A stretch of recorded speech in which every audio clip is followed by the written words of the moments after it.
کہ میری بیوی بہت بد زبان ہے، میں کئی دفعہ طلاق دینے کی سوچ چکا ہوں، لیکن میرے 3 بچے ہو چکے ہیں، بچوں کو دیکھتا ہوں تو پھر میں اپنے صبر کا گھونٹ پی لیتا ہوں، ورنہ میرا جی چاہتا ہے اس کو ابھی طلاق دے کے گھر سے نکال دوں۔ دولت بھی موجود ہے، خوبصورتی بھی موجود ہے، شکل بھی موجود ہے، عزت بھی موجود ہے، سہولت بھی موجود ہے، کیا چیز موجود نہیں؟ ایک خاتون مجھے ملنے آئی، ملانے والے نے مجھ سے کہا کہ اس کا خاوند کھربوں پتی، ارب پتی نہیں، کھرب پتی آدمی ہے، کھرب پتی پاکستان میں 2 4 10 آدمی ہیں۔ اس خاتون نے آ کر میرے سامنے بولنے سے پہلے ہی رونا شروع کر دیا، ورنہ پہلے کوئی عورت یا مرد آ کے دکھڑا سناتا ہے پھر روتا ہے، وہ روئی پہلے اور بات بعد میں۔ وہ کہنے لگی مولانا صاحب مجھے لوگ بڑا خوش قسمت سمجھتے ہیں کہ میں بہت بڑے مالدار کی بیگم ہوں، لیکن میں لعنت بھیجتی ہوں اس کی دولت پر کہ اس کا رویہ ہی میرے ساتھ اچھا نہیں، تو میں ہیرے کے سیٹ کیا کروں، میں سونے چاندی کے سیٹ کیا کروں، میں یہ کروڑوں روپے کی گاڑی کو کیا کروں، جب میرے خاوند کا رویہ ہی میرے ساتھ انسانوں والا نہیں ہے اور اس کے اخلاق اچھے نہیں ہیں، میں آگ لگا دوں اس ساری دھن دولت کو، مجھے محبت چاہیے، اخلاق چاہیے، وہ کوئی نہیں اس کے پاس۔ چند دن بعد دوسرا واقعہ سنا، ایک نوجوان بڑا خوبصورت، وہ بھی اسی طرح لیکن اتنا مالدار، کافی مالدار، وہ آ کے میرے پاس بیٹھ کے رونے لگا، مولانا صاحب اب میں کیا کروں، میری زندگی برباد ہو گئی، میرا اتنا عالی شان گھر ہے، اتنی اچھی میری کمائی ہے، آمدنی ہے، لیکن میں کیا کروں۔ یہ اسی کے الفاظ بتانے لگا ہوں، میری بیوی کی زبان 20 فٹ لمبی ہے، میں کہا رکھ دی کتنے 20 فٹ چاہتے، میں کہا وچوں 19 فٹ کٹ دے شاید کچھ کم بن جاوے، کہ میری بیوی بہت بد زبان ہے، میں کئی دفعہ طلاق دینے کی سوچ چکا ہوں، لیکن میرے 3 بچے ہو چکے ہیں، بچوں کو دیکھتا ہوں تو پھر میں اپنے صبر کا گھونٹ پی لیتا ہوں، ورنہ میرا جی چاہتا ہے اس کو ابھی طلاق دے کے گھر سے نکال دوں۔ دولت بھی موجود ہے، خوبصورتی بھی موجود ہے، شکل بھی موجود ہے، عزت بھی موجود ہے، سہولت بھی موجود ہے، کیا چیز موجود نہیں؟ اخلاق موجود نہیں، حسن سلوک موجود نہیں، پیار محبت موجود نہیں۔ اب اپنے گھروں میں اگر خوشی دیکھنا چاہتے ہیں، ہر رشتے کو اگر آپ آباد کرنا چاہتے ہیں تو میرے نبی والی محبت دینا سیکھیں، میرے نبی والی محبت دینا سیکھیں، اپنے بچوں کو بھی، اپنی اولاد کو بھی، اپنے بہن بھائیوں کو، اپنے ماں باپ کو، ساس بہو کو، بہو ساس کو، سسر بہو کو، بہو سسر کو، بھائی بھائی کو، بہن بہن کو، اللہ کے واسطے برداشت کرنا سیکھو۔ مجھے میرے رب کی قسم ساری دنیا کا چین و سکون برداشت میں ہے، صبر میں ہے، صبر میں ہے، صبر میں ہے۔ زبان ایک نوجوان میرے پاس آیا، کہا جی میری بیوی سے لڑائی ہوتی، مجھے کوئی تعویذ دو۔ میں نے کہا بیویوں پہ تعویذ اثر ہی نہیں کرتا۔ کہنے کا کیا کروں؟ میں نے کہا ایک عمل بتاتا ہوں، سنت عمل، کہ 1-2 لقمے اپنے ہاتھ سے بیوی کو کھلا دیا کرو۔ وہ کہنے لگا اس سے کیا ہوگا؟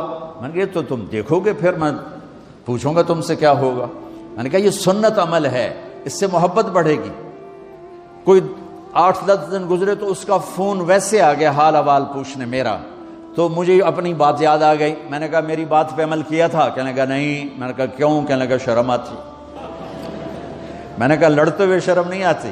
کبھی کوئی کمزور سے بھی لڑتا، عورت تو بیچاری کمزور ہے، چلو یہاں کی عورتیں طاقتور ہیں، سنا ہے کہ بڑی شیرنیاں ہیں اور ان کے خامد سارے بکری، یہ شیر ہیں، الٹا ہی کام ہے، یہاں عورتیں شیر ہے، خامد بکریاں ہیں۔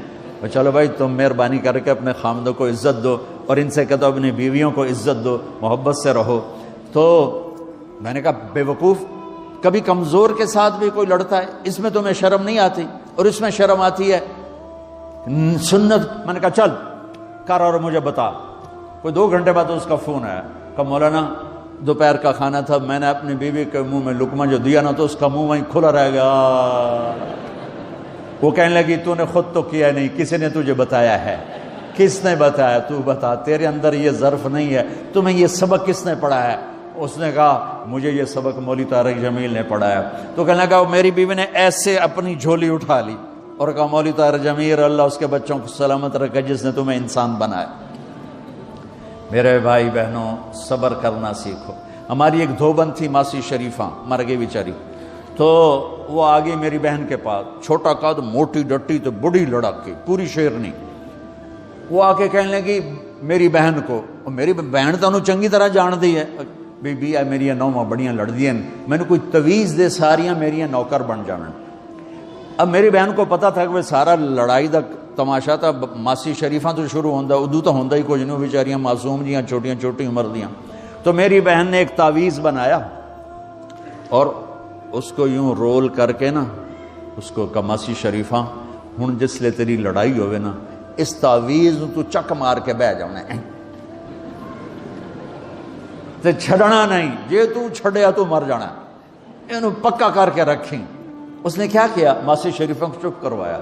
اب ہمارا دیہاتی ماحول ہے, تعویذوں کی بڑا عقیدت ہے, صحیح تعویذ تو اثر کرتے ہیں لیکن اکثر تو ہیرا پھیری والے بیٹھے ہوئے ہیں سارے ہی. تو اللہ ماشاءاللہ, تو 8ویں دن وہ آ گئی, بی بی تو تو بڑا چنگا تعویذ دیتا, ساری لڑائی ختم ہو گئی. کیوں کہ ماسی شریفاں چپ ہو گئی. تو میں ان ساری مستورات کو یہ تعویذ دے کے جا رہا ہوں, یہ سب لے لو, یہ مرد بھی لے لو, اور جب کوئی جھگڑا ہو اے یہاں رکھ کے چپ کر کے بیٹھ جانا, آپ کی لڑائیاں ختم ہو جائیں. اگر آپ بولتے رہے تو پھر لڑائی ختم نہیں ہوگی. میرے نبی کی زندگی سیکھو, معاف کرنا سیکھو, محبت دینا سیکھو. ایسا نہ ہو کہ دو آپس میں بولتے نہ ہوں, ایسی بد اخلاقی سے بچو. اور آخری بات یہ ہے, آپ اس ملک میں رہتے ہیں, اب یہ آپ کا ملک ہے, اگر آپ کے پاسپورٹ ہیں تو یہ آپ کا ملک ہے. اس کو, اس کے قانون کو عزت دو, اس کے قانون کو احترام دو. یہاں کی گورنمنٹ کے ساتھ مجھے پتہ چلا ہے کہ بہت سے لوگ ہیں فرضی بیمار بن کے وظیفے لے رہے ہیں. یہ حرام ہے, یہ دھوکہ ہے, یہ فراڈ ہے. جو حکومت آپ کی اتنی ہمدرد ہو کہ گھر بیٹھے آپ کو وظیفہ پہنچائے, آپ کے بچوں کے وظیفے لگائے, آپ کے وظیفے لگائے, انہی کے ساتھ دھوکہ کرنا ہے, انہی کے ساتھ فراڈ کرنا ہے. اللہ کی قسم یہ آپ اپنے ساتھ فراڈ کر رہے ہیں, یہ آپ اپنی ذات کو دھوکہ دے رہے ہیں, ان کو نہیں دھوکہ دے رہے, آپ اپنے آپ کو دھوکہ دے رہے ہیں. ایک سردار جی ریل میں چڑھا, ہنسی جائے. لوگوں نے پوچھا سردار جی بڑے ہنس رہے ہو, کہنے لگا ریلوے والوں کے ساتھ آج بڑا فراڈ کیا, چکر کا دے دیا, ریلوے کو چکر دے دیا ہے. سردار جی کیا چکر دیا ہے؟ کہنے لگا واپسی کا ٹکٹ بھی لے لیا ہے اور واپس میں نے آنا کوئی نہیں ہے. میں کہا سردار جی اپنے آپ نے چکر دیتا ہے تسی تو جتنی 2 نمبری کرنے والے ہیں یہ اپنے آپ کو چکر دینے والے ہیں. اللہ کے واسطے اس حکومت کا نہ ٹیکس چراؤ, نہ ایسی 2 نمبری کرو, نہ یہاں کی بچیوں کو دھوکہ دے کر کاغذ بنانے کے لیے شادیاں کرو. جب انگریزوں کی حکومت تھی انڈیا پر تو دلی میں ایک وہ پک پاکٹ رہتا تھا جیب کترا, اس کا چیلا شام کو 2 روپے لے کر آیا تو اس نے اس کو تھپڑ مارا, سارے دن میں 2 روپے. وہ کہنے لگا استاد آج بڑا مال مارا تھا, ایک گورے کی جیب کاٹی تھی, بہت پیسہ تھا. جب میں 4 قدم چلا, سننا ذرا اس زمانے کے چور کا ایمان سننا. کہنے لگا جب میں 4 قدم چلا تو مجھے خیال آیا اگر قیامت کے دن عیسیٰ علیہ السلام نے میرے نبی کو گلہ دے دیا کہ آپ کے امتی نے میرے امتی کی جیب کاٹی تھی تو میرے نبی کو شرمندہ ہونا پڑے گا. تو پھر میں نے کہا میری وجہ سے میرا نبی شرمندہ ہو, میں نے جا کر اس کو واپس کر دیا, اے 2 روپے اپنے دے کپ کے لے آندے. تو اس نے اس کو 10 روپے انعام دیا کہ یہ 10 روپے تیرا انعام ہے. اب آپ اس ملک کے اگر ہیں, آپ کے پاسپورٹ ہیں تو آپ یہاں کے ہیں, آپ اپنے پیچھے اپنے رشتہ داروں کی مدد کریں, جو مرضی کریں, لیکن میرے بھائی بہنوں اس سے اپنا ملک بنا کے چلو. یہاں غریبوں پہ خرچ کرو. زکوٰۃ تو مسلمان کو دی جاتی ہے کوئی شک نہیں, لیکن صدقات خیرات پیچھے بھیجنے کے بجائے یہاں کتنے غریب لوگ ہیں, کتنے ضرورت مند لوگ ہیں, کتنے لوگ ہیں جن کے پاس گھر کوئی نہیں, کتنے لوگ ہیں جو کونسل کی طرف سے وظیفہ لے کر روٹی کھا رہے ہیں اور وہ پوری نہیں پڑتی. ایسوں کو ڈھونڈ کے ان پر خرچ کرو, ان کی مدد کرو, کسی کی جانی خدمت کرو, کسی کی مالی خدمت کرو. میرے نبی نے فرمایا ہر مسلمان کے لیے ضروری ہے کہ صدقہ دے, ہر مسلمان روزانہ صدقہ دے. تو صحابہ نے کہا یا رسول اللہ پیسے نہ ہوں تو آپ کہتے چلو کوئی بات نہیں. کہا نہیں سنو, آپ نے کہا بازار میں جا کے مزدوری کرے اور مزدوری کی قیمت وصول کر کے صدقہ کرے. صدقہ اتنا ضروری ہے, بلاؤں کو ٹال دیتا ہے, مصیبتوں کو ٹال دیتا ہے. تو یہاں رہنے والے یہاں کے قانون کا احترام کریں, یہاں کے قانون کو عزت دیں, اللہ کے واسطے 2 نمبری نہ کریں. دیانتداری سے چلیں۔ میرے نبی نے فرمایا میرا امتی ہر گناہ کر سکتا ہے، دو کبھی نہیں کرے گا، ایک جھوٹ کبھی نہیں بولے گا، ایک دھوکہ کبھی نہیں دے گا۔ تو اللہ کے واسطے دھوکے فراڈ سے چلیں۔ کہیں آپ لڑے ہوئے ہیں صلح کر لیں، پیار محبت دیں، معاف کریں، اپنے بچوں کو ٹائم دیں، ان کو اچھی تعلیم دیں، یہ اعلیٰ عہدوں پر پہنچیں، اعلیٰ جاب پر پہنچیں۔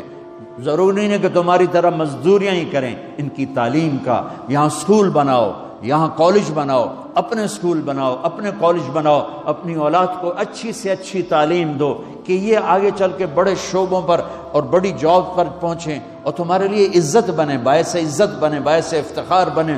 آپس کی پیچھے لڑائی چل رہی، اس نے 1 کنال کا گھر بنایا، میں نے 2 کنال کا بنایا، اور میں ایک جگہ گیا پہاڑ میرپور گیا، میرپور بڑے بڑے گھر شہر میں انٹر ہونے سے پہلے بڑے بڑے گھر، میں نے کہا یہ اور لگے جیسے خالی، میں نے کہا یہ کیا ہے؟ میں پہلی دفعہ میرپور کہا یہ انگلینڈیوں کے گھر ہیں، ان کے مقابلے لگے رہتے ہیں، اس نے کنال کا بنا، میں 2 کنال کا بناؤں گا، اس نے 2 کنال کا بنا، میں 4 کنال کا بناؤں گا۔ بناؤ گھر اپنی ضرورت کے بنا لو، جب جانا ہو وہاں نہ تم جانے والے ہو پیچھے نہ تمہاری اولادیں، ان کو یہاں کی نسوار لگی، واپس جائیں گے لوڈ شیڈنگ میں۔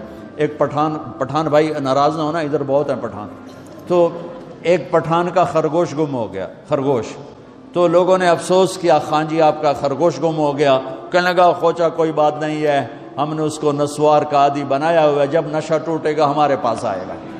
یہ تمہاری نسل اور تم انگلینڈ کی نسوار کھا کھا اب تم پاکستان جاؤ گے، ہندوستان جاؤ گے، بنگلہ دیش جاؤ گے، تم نے یہی رہنا ہے۔ اسے اپنا ملک بنا کے چلو، سنسیئر ہو کے چلو، اس کے قانون کا احترام کر کے چلو۔ یہاں غریبوں پہ صدقہ تو غیر مسلموں کو دو، ان کے دل قریب ہوں، ڈھونڈ ڈھونڈ کے دو، وہ تم سے پیار کریں، وہ تم سے محبت کریں، ان کے ہائے ہائے۔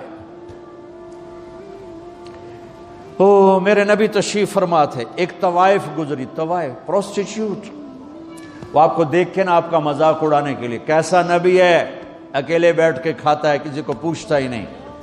غیر مسلم، کافر، طوائف، کتنی برائیاں اکٹھی ہو گئی۔ آپ نے کہا آ جا، وہ آ کے بیٹھ گئی، آپ نے کہا کھا، وہ تو آپ کا مذاق اڑا رہی تھی کہ نہیں ایسا نہیں کھاؤں گی، جو تیرے منہ میں ہے اپنے ہاتھ سے نکال کے مجھے کھلا۔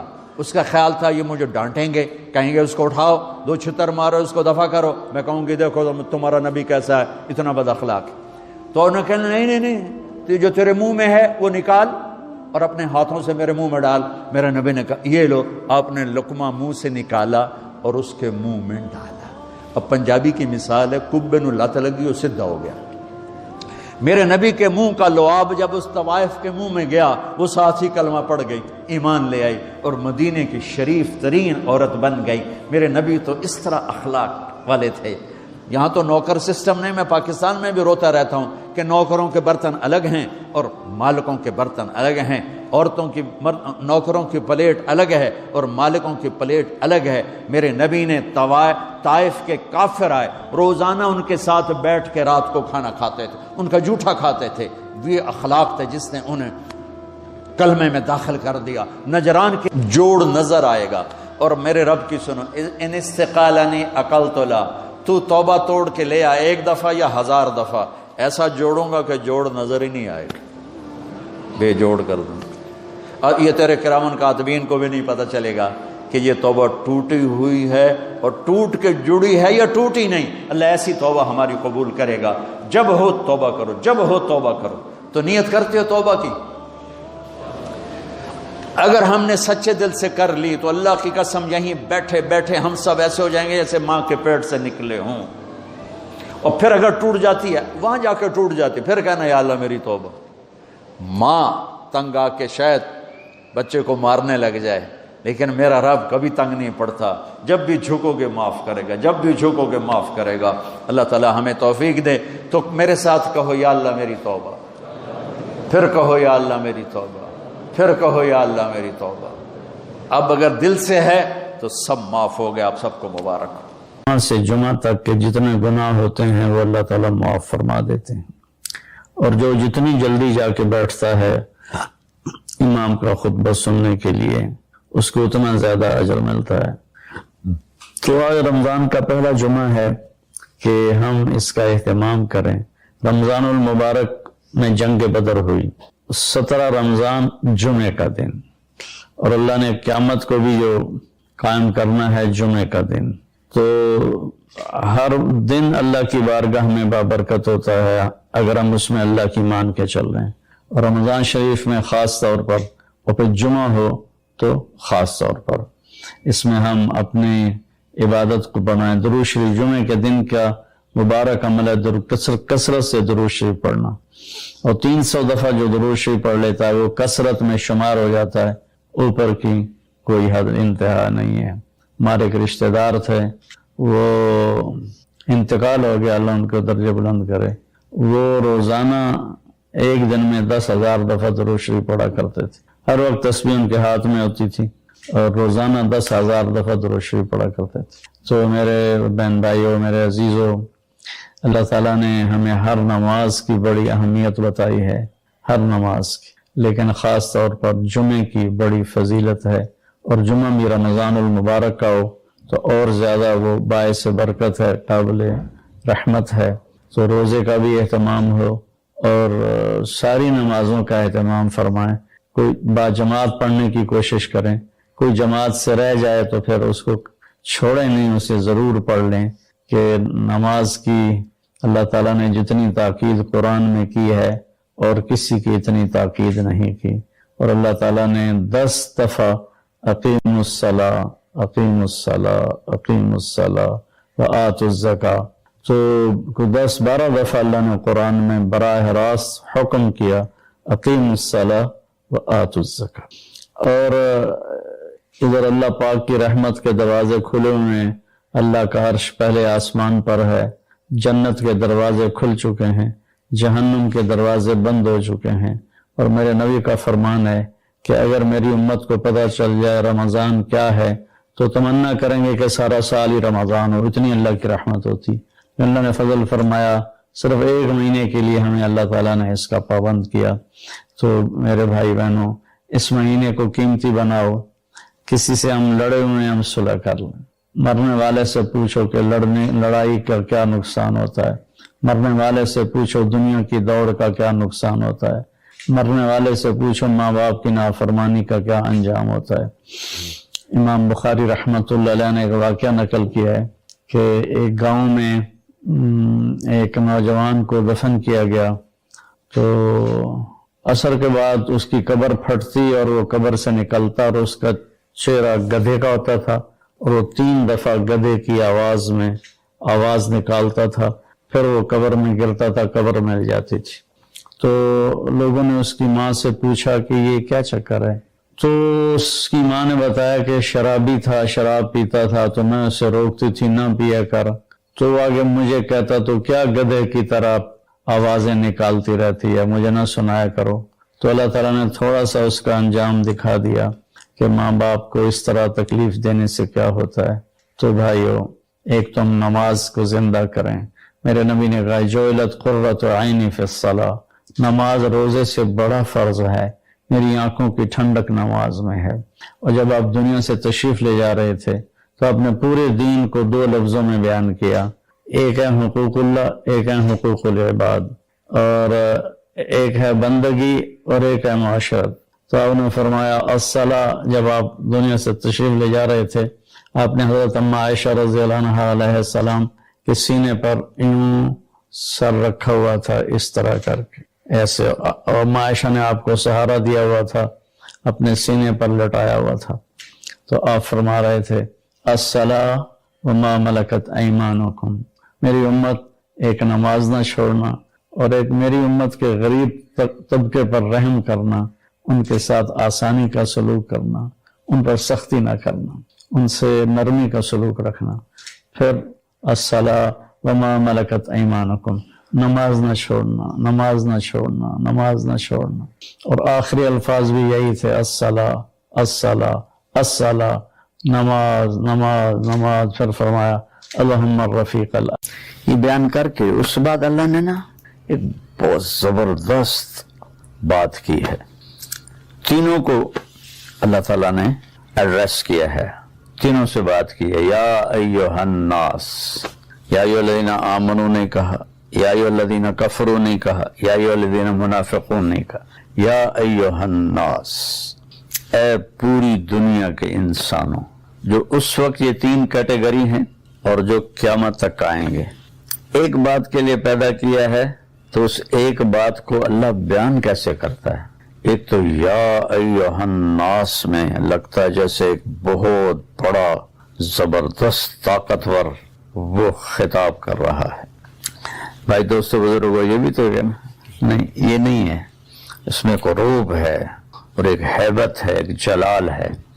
اعبدوا ربکم، کل بھی میں نے عبادت پہ بات کی تھی۔ اعبدوا ربکم، اپنے رب کی، اعبد اللہ نہیں فرمایا، اعبدوا ربکم۔ پالنے والے کی طرف دل مائل ہوتا ہے، پالنے والے کے لیے دل نرم ہوتا ہے، دل جھکتا ہے۔ تو اللہ نے ایک مطالبہ کیا یہاں، وہی کل والی بات ہے اعبدو، کہ پوری لائف، پوری زندگی میں کچھ باتیں کوئی اللہ نے ڈھیر نہیں لگایا، کچھ باتیں ہیں چند، یہ کر لو، وہ کچھ ہیں یہ چھوڑ دو۔ اس میں کرنے کی باتوں میں نماز، روزہ، حج، زکوٰۃ ہے، نہ کرنے کی باتوں میں کفر ہے، شرک ہے، ماں باپ کی نافرمانی ہے اور اس طرح کئی گناہ ہیں۔ تو چند باتیں ہیں، یہ کر لو، یہ چھوڑ دو۔ اعبدوا ربکم، رب سے ہمارے اندر پیار کو جگایا، پھر اس کے بعد اپنے خالق ہونے کا احسان جتایا۔ الذی خلقکم، جس نے تمہیں پیدا کیا۔ خالق اسے کہتے ہیں جو بغیر میٹیریل کے چیز بنائے، صانع اسے کہتے ہیں جو میٹیریل سے چیز بنائے۔ ہمیں صانع تو کہا جا سکتا ہے، خالق نہیں کہا جا سکتا۔ ہم نے کپڑے سے لباس بنایا، دھاگوں سے قالین بنایا، اللہ نے کل کائنات کو بغیر کسی چیز کے بنا دیا، کچھ بھی نہیں۔ ان السماوات والارض کانتا رتقا، کچھ بھی نہیں تھا، ففتقناہما، ہم نے دھماکہ کیا، اور پھر ہم نے وجعلنا من الماء کل شیء حی۔ اور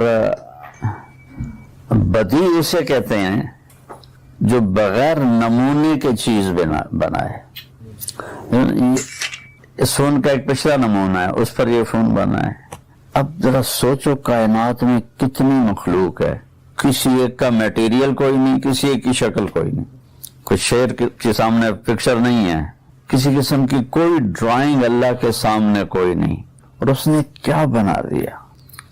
بدیع، جو بغیر نمونے کے جو چاہے بناتا، خوبصورت بھی، بدصورت بھی، چھوٹی بھی، بڑی بھی۔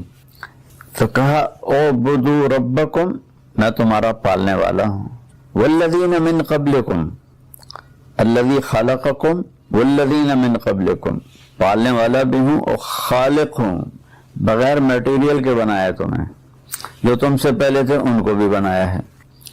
الذی جعل لکم الارض فراشا، یہ زمین میں نے تمہیں فرش بنا کے دی، والسماء بناء، آسمان کی بلڈنگ تمہارے اوپر کھڑی کی۔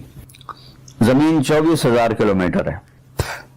2 دن پہلے میں نے بتایا تھا کہ 3% کو دیکھنے کے لیے 90 ارب لائٹ ایئر چاہیے، صرف 3%، 90 ارب لائٹ ایئر، اور 97% نظر نہیں آ رہا، اور یہ سب دنیا ہے، حقیر سی چیز ہے۔ اور میں نے فرمایا کہ پہلا آسمان کے مقابلے میں یہ دنیا ایسے ہے، زمین ایسے ہے جیسے ایک انگوٹھی ہو، اس کی اتنی بڑی چھت۔ دوسرے آسمان کے مقابلے میں پہلا آسمان ایک انگوٹھی کی طرح ہے، تیسرے کے مقابلے میں دوسرا ایک انگوٹھی کی طرح ہے، چوتھے کے مقابلے میں تیسرا ایک انگوٹھی کی طرح ہے۔ چوتھے آسمان پر جب ہمارے نبی پہنچے تو ایک لشکر جا رہا تھا، نہ اس کا اگلا سرا نظر آ رہا تھا نہ پچھلا نظر آ رہا تھا۔ تو آپ نے جبریل سے پوچھا یہ کیا ہے؟ کہا جب سے وحی لے کے نیچے جا رہا ہوں، کب سے؟ آدم علیہ السلام، اور اوپر جا رہا ہوں، میں اس لشکر کو گزرتے دیکھ رہا ہوں، اس کا سرا مجھے بھی نہیں معلوم، اس کی ابتدا انتہا مجھے بھی نہیں معلوم۔ اور جبریل یوں کرو تو سدرۃ المنتہا سے یہاں پہنچ جاتے ہیں۔ اتنا تیز رفتار طاقتور فرشتہ اللہ تعالیٰ نے پیدا کیا ہے، آنکھ بند کر کے کھولو تو وہ یہاں ہوتے ہیں۔ پھر 5واں آسمان کے مقابلے میں یہ چوتھا آسمان انگوٹھی کی طرح ہے، چھٹے کے مقابلے میں پانچواں انگوٹھی کی طرح ہے، ساتویں کے مقابلے میں چھٹا انگوٹھی کی طرح ہے۔ ساتواں آسمان جنت کی فاؤنڈیشن ہے، لیکن وہ آسمان تک نہیں ہے، جیسے لینٹر ڈال کے آگے بڑھا دیتے ہیں نا، جنت ساتویں آسمان سے ادھر بھی آگے بڑھی ہوئی ہے، ادھر بھی آگے بڑھی ہوئی ہے، ادھر بھی آگے بڑھی ہوئی ہے، ادھر بھی آگے بڑھی ہوئی۔ ایک دفعہ جبریل آیا اور کہنے لگے یا رسول اللہ، شیشہ دکھایا، اس میں نقطہ تھا کہ یہ دیکھنا کہاں، کہ یہ میدان مزید ہے، وہ جو شیشے کے اندر نشان تھا، یہ اللہ تعالیٰ نے اپنے دیدار کے لیے جنت میں بنایا ہے، ٹھیک ہے۔ اس میدان میں اڑا ہوں لمبا عرصہ، میں اس کے آخر کو نہیں پا سکا، ٹھیک ہے۔ پھر کرسی اس سے بھی بڑی ہے، عرش اس سے بھی بڑا ہے، ساتویں عرش کے نیچے ایک سمندر ہے، وکان عرشہ علی الماء، اس کا عرش پانی پر تھا، موجیں اٹھتی ہیں، ایک موج جو اٹھتی ہے 7 زمین آسمان کے برابر ہوتی ہے، ٹھیک ہے۔ اور پھر سب سے اوپر عرش ہے، اور عرش کی لمبائی چوڑائی کون جانتا ہے۔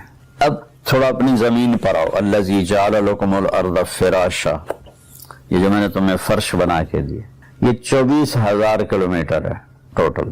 اور کائنات کتنی ہے میں نے ابھی آپ کو تفصیل سے تو نہیں بتائی، نے صرف ایسے بریف کی ہے۔ تو میں حیران ہوتا ہوں سورہ حامیم سجدہ کی آیت پڑھ کے کہ اللہ تعالیٰ کہتا ہے یہ ساری کائنات جس میں فرشتے جبریل، میکائیل، اسرافیل، اسرافیل بھی ہیں، لوح محفوظ بھی ہے، جنت بھی ہے، دوزخ بھی ہے، صرف 2 دن میں بنائی ہے۔ اور تمہاری یہ اتنی سی زمین کو میں نے 4 دن میں بنایا ہے۔ اب ذرا دونوں کی ریشو دیکھو کہ ہمارا تو سولر سسٹم 7.5 ارب مائل میں ہے، تھوڑا اوپر جاؤ تو زمین نہیں، پورا سولر سسٹم ہی نہیں نظر آتا، زمین تو تھوڑی دیر اوپر جاؤ تو غائب ہو جاتی ہے، تھوڑا اور اوپر جاؤ تو 7.5 ارب میل کا سولر غائب ہو جاتا ہے۔ تو اس میں طارق جمیل کی کیا اوقات، جیسے ایٹم نظر نہیں آتا، ہم اس کائنات میں ایٹم کی طرح ہیں، نہ دکھنے والی چیز ہے۔ تو اتنی بڑی کائنات 2 دن۔ قل اِنَّكُمْ لَتَكْفُرُونَ بِالَّذِي، کس رب کا انکار کرتے ہو، خلق الارض فی یومین، جس نے 2 دن میں زمین کا گرے سٹرکچر بنایا، 2 دن پورے۔ اس آیت پر غور کرنے سے پہلے میں سمجھتا تھا 6 دن میں 2 سیکنڈ اللہ نے لگائے ہوں گے زمین بنانے میں۔ تو ایک دن جب اس کو پڑھتے ہوئے غور کیا تو میری تو کھوپڑی آج تک گھوم رہی ہے۔ 2 دن میں گرے سٹرکچر بنایا، وجعل فیہا رواسی من فوقہا، پھر اس پر پہاڑ لگائے، وقدر فیہا اقواتہا، پھر اس میں قیامت تک کے لیے تمہارے لیے چیزوں کو سٹور کیا۔ دنیا تو ویسے ہی ختم ہونے کے قریب ہے، لیکن اگر یہ کروڑوں سال بھی دنیا باقی رہے تو ان خزانوں کو نکال نہیں سکتے، اتنے خزانے ہیں۔ تو اس میں 50 کلومیٹر لیئر مٹی ہے، پتھر ہے، اور اس میں معدنیات ہیں، اور 24,500 کلومیٹر آگ ہے، یہاں بیچ میں آگ ہے، ہم آگ کی کشتی پہ چل رہے ہیں۔ تو ابھی تک سمندر سے کتنا نکال سکا ہے کوئی، زمین سے کتنا کوئی نکال سکا ہے۔ تو قدر فیہا اقواتہا فی 4 ایام سواء للسائلین، 2 دن میں گرے سٹرکچر، 2 دن میں اس کو سارا تمہارے رہنے کے قابل کیا، فی 4 ایام، 4 دن اس چھوٹی سی زمین پہ لگائے۔ ثم استوى الى السماء، پھر آسمان کی طرف توجہ کی، وہی دخان و دھواں تھا، فقضاہن 7 سماوات، پھر یہ 7 آسمان اور جو کچھ اس کے اندر، جنت، دوزخ، فرشتے، عرش، لوح، قلم، کرسی، اللہ کو چھوڑ کے سب کچھ، فی یومین، 2 دن۔ لا الہ الا اللہ۔ وَأَوْحَيْنَا فِي كُلِّ سَمَاءٍ أَمْرَهَا، اور ہر آسمان کو اپنے حکم کے ساتھ باندھ دیا۔ وَزَيَّنَّا السَّمَاءَ الدُّنْيَا بِمَصَابِيحَ وَحِفْظًا، اور آسمان دنیا کو ستاروں سے سجایا۔ یہ سارا 2 دن، اور صرف یہ زمین 4 دن۔ ایک سانس اندر جائے اور باہر آئے، اس کے لیے کروڑوں سسٹم حرکت کر رہے ہیں. کروڑوں سے مراد ہے لامحدود سسٹم حرکت کر رہے ہیں. تو تب جا کے یہ سانس باہر نکل رہا ہے اور اندر جا رہا ہے. ہم بول رہے ہیں، آپ سن رہے ہیں. 21% آکسیجن ہے دنیا میں. اللہ 22% کر دے تو جلنے کے واقعات ہر طرف ہونا شروع ہو جائیں گے. صرف 1% بڑھا دے تو کوئی نظر آتی ہے گیج جہاں اللہ نے اس کو روکا ہوا ہو؟ اس کا حکم ہے. اگر 25% کر دے تو سارے جنگلوں میں آگ لگ جائے گی. کاربن ڈائی آکسائڈ 1% ہے. 1.5 کر دے تو سانس بند ہو جائیں گے. تو اس طرح پھر اگر اللہ کتنی گیسز ہیں، اگر ان کو اللہ رنگ دے دیتا تو ہمارا کیا حال ہوتا؟ منہ میں کیا جا رہا ہوتا، کیا نکل رہا ہوتا، ایک دوسرے کو دیکھنے کے قابل ہی نہ ہوتا. تو کہ میں سب کچھ میں نے 2 دن میں بنایا. جنت اتنی بڑی چیز ہے کہ جنت کے جو 4 دریا ہیں، نہر عربی میں دریا کو کہتے ہیں اور نہر کو جدول کہتے ہیں. ہماری اردو میں دریا کے لیے الگ ہے، نہر کے لیے الگ. عربی میں نہر دریا ہے، باہر سمندر ہے. تو اگر اس زمین کو اٹھا کر کسی ایک نہر میں پھینکا جائے تو ایسا لگے